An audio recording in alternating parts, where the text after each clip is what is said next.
When you took your first step, you likely had no other destination in mind. Yet you took another and another.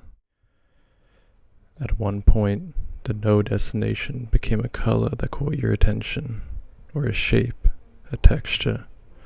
Maybe you smelled it or heard it. You started sensing and identifying the world laid in front of you. Some parts made you happy, and some parts made you shiver in disgust.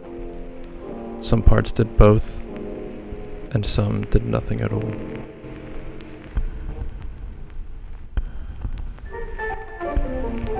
Some did things you couldn't explain or pinpoint the way you could pinpoint easier aspects of your existence, since unlocking the ability to intellectually define your senses.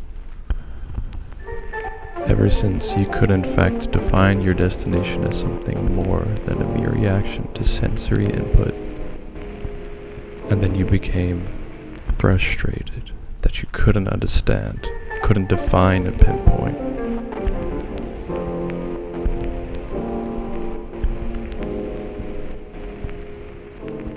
And it has made you feel stupid and hollow and shallow.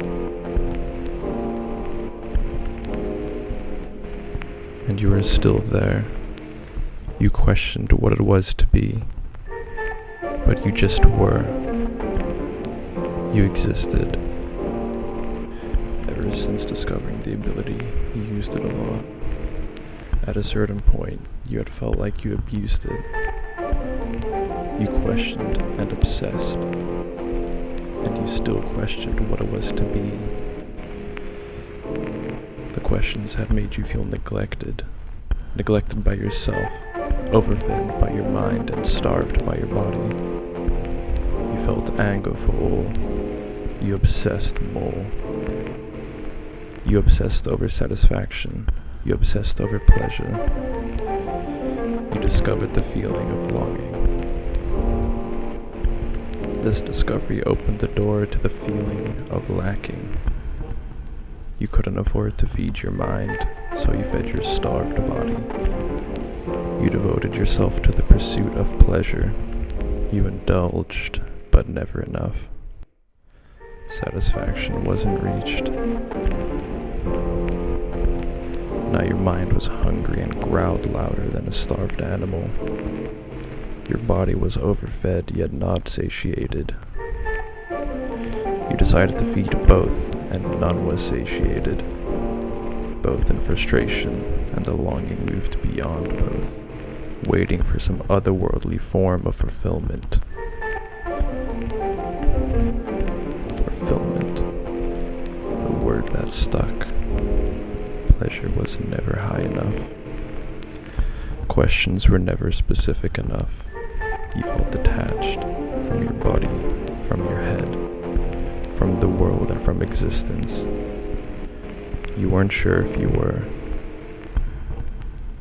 You took steps with no destination again, and you took a lot of them.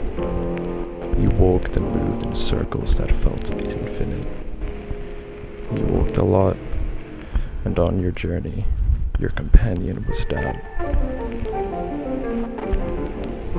You doubted how your thoughts came to be. You doubted your touch and your smell. You doubted your wishes. You doubted your desires. You doubted your fears. You doubted your doubts. Then the doubting did something you had never seen before.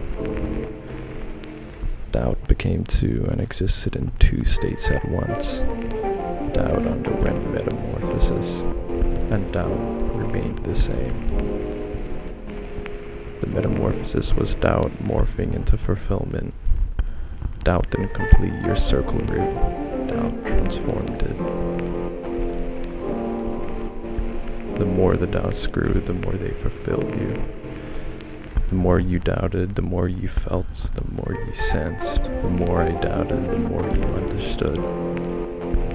So to be was to explore, and you kept exploring and experienced. And then you saw that you remained as one.